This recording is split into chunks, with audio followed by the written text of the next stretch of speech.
Ilagay niyo po yung isang senaryong ganito, no, ha?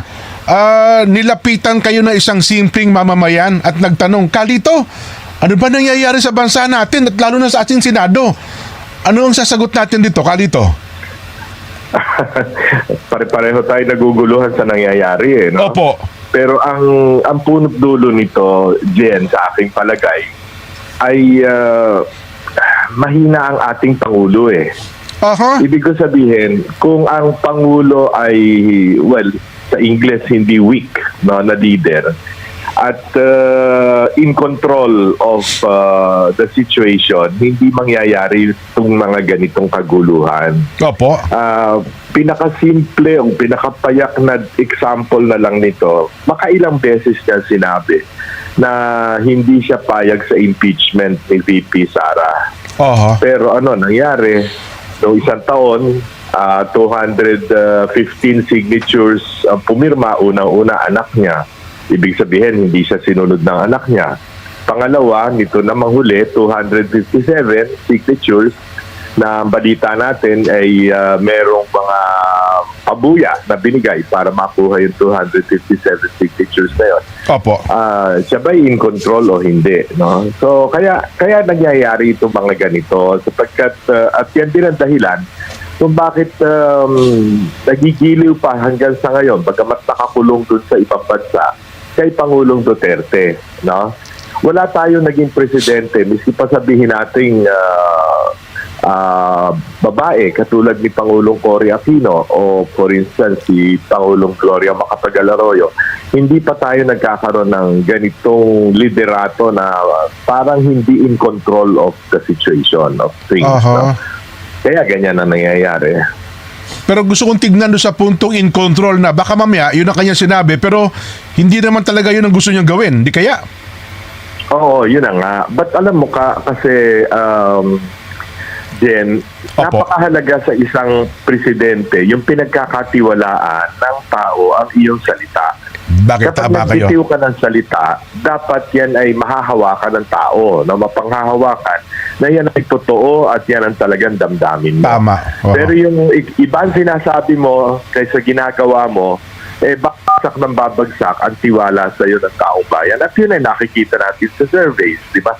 Opo. Na bumababa hindi lamang ang net satisfaction rating niya, -15, pero pati sa ibang mga surveys, yung trust rating niya ay bumababa, na hindi maganda para sa isang leader. Opo, tama kayo, Kalito. Kasi nung bata ako, sabi ng lola ko, ang salita ng hari ay hari. Di ho ba? Oo, tama. Hindi nababali. Ang salita ng hari ay hari, hindi nababali. Oo, tama. Natandaan ko rin yun. Opo, Yeah. mabigat. So, ano, kayo sabihin, kung ganito po mangyari, hindi tayo magtataka na nagkakaganito tayo. Ganun ba ibig sabihin? O kaya tayo nagkakaganito, no? Napakaraming binibitiw na salita na hindi naman tinutupad o binitiwan yung salita bagamat alam na hindi kayang gawin. Bawain na lang natin yung 20 pesos na bigas. Then, pareho tayo nagturo ikaw nagtuturo pa, nagturo rin ako na economics, no? Alam naman natin against the law of supply and demand yung 20 peso rice. Alam naman natin ang puhunan ng bawat magsasaka sa 1 kilo ng bigas ay umaabot sa 17 pesos na ngayon. Opo. So paano mo ibebenta sa ang 1 kilo ng palay na ang puhunan ay 17 pesos, ang pinaka por lo menos mong bentahan dyan, pagka yan ay nagiling na, ay nasa sa 32 hanggang 34 pesos. So pag dinenta mo ng 20 pesos, pilit na pilit, lugi ang gobyerno. At yan naman ay subsidized ng taong bayan dahil sa pulis, lugi ka ng 12 hanggang 14 pesos. How can you sustain that? So parang pampapogi lamang, pero wala talaga, pumipila pa ang tao, madaling araw.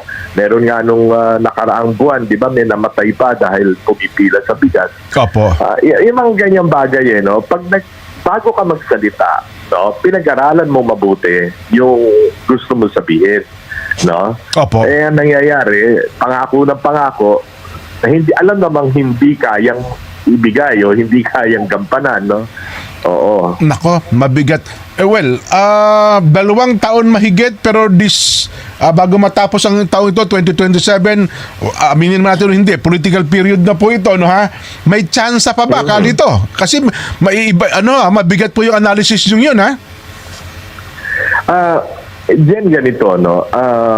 Again, balik tayo sa economics, no? Una, napakahirap ng sitwasyon sa buong mundo as far as economics is concerned, ano? Opo. Hindi Crisis talaga. Hindi pa naayos yung problema sa Strait of Hormuz at girian pa rin ang girian si Trump at yung yung Khamenei, no, yung Opo. bagong pangulo ng Iran, at nakikialam pa rin ang Israel. So talagang magulo pa rin yan. So dahil dyan, halimbawa, balik natin sa bigas kasi yan naman ang pangunahing pagkain ng Pilipino. Sa ngayon, yung tinanim ngayong Mayo, Hunyo, no? Yung tinanim ng Abril, Mayo pala. Opo. Nag-ani tayo ng Marso, Abril. Yung tinanim ng Abril at Mayo, yun ang presyo ng fertilizer doon, ng abono, halos triple na nung dating presyo. 1,400, 1,300 per sack of urea. Ngayon umaabot ng 3,000, 3,500 ng bawat sako kung may mabibili ka pa. So dahil dyan, menos ang magiging ani natin ngayong Setyembre, Oktubre, no? Yung ating tag-ani. Yan ang major harvest period natin, no? So, tataas ang presyo ng bigas, no? Opo. Ngayon, halimbawa nating makabili tayo sa Vietnam sa ngayon, medyo mataas na rin ang presyo ng kanilang bigas. Pero yan yung hindi nakakatakot. Ang nakakatakot ay Super El Nino papasok sa katapusan ng Oktubre, Nobyembre. Yes po, last quarter ng hanggang taon. sa isang taon. Mhm. Hanggang sa isang taon. So magtatanim ang ating mga magsasaka sa Oktubre, Nobyembre, yung iba late Disyembre, yung mga rain-fed. Magtatanim yan, una, hindi nakaabot kaya ang presyo ng abono. Pangalawa, tagtuyot. Pag tagtuyot, wala tayo halos aanihin sa Marso, Abril, Mayo sa darating na taon, no? Ako yung nangangamba na baka umabot tayo sa sitwasyong pumipila ang tao para lamang makabili ng bigas. Baka tayo magkaroon ng shortage pag ganyan ang ganyan. So yan bigas lamang. Ang unemployment, tataas yan, no? Pumunta ka ngayon sa mall, mga mall, makikita mo marami na nung mga tindahan, lalo na ng damit, nagsasarahan na. Dahil hindi na kaya yung bayad sa upa, bayad sa kuryente, bayad sa tao, no? Mahina naman ang bilihan. Lahat ng metrics lumalabas na ang consumer confidence ay pagsak. No? Dahil siyempre ang tao, gipit, ang unang ginagastahan yung pagkain pang araw-araw, no? So pati mga restaurant nakikita mo payday lamang napupuno ng tao, no? Normally ganyan. So yan, yung mga bagay na yan, no? Kalito, alam naman natin unemployment, underemployment, lahat yan. Alam naman natin kalito, kapag kagutom ang tao, nandyan po nagsisimula yung gulo, yung sabi nga na, kahit pa tumaas ang produktong petrolyo, iba pa man, pero pagkapagkain, iba po ang epekto nito sa tao, kalito. Oo, natatandaan ko, Jen, yung laging sinasabi ni Pangulong Erap noon na hungry stomach knows todo, no? Talagang mangyayari ang ganyan, ano? At aminin natin, no, bagamat hindi tama na magkaroon ng kaguluhan o magkaroon ng mga petty crimes o mga nakawan dahil dyan, mangyayari yan. Sapagkat paano ka kung ikaw ama, itutustos mo yung pangangailangan ng iyong mga anak ngayon ang isa pang problema, tumaas din ang tuition fee, no? So, yung mga tuition fee sa pribadong eskwelahan ay hindi naman kaya ng pampublikong paaralan na lahat ay mapapag-aral sa public school. So, lahat ay napipilitang mag-private school, tumaas din ang presyo ng tuition, no? At saka mga iba pang gamit sa eskwelahan. So, all in all, maliban dun sa hirap na hirap, yung talagang matagal nang mahirap, no? Na miski na papano nabibigyan pa ng ayuda.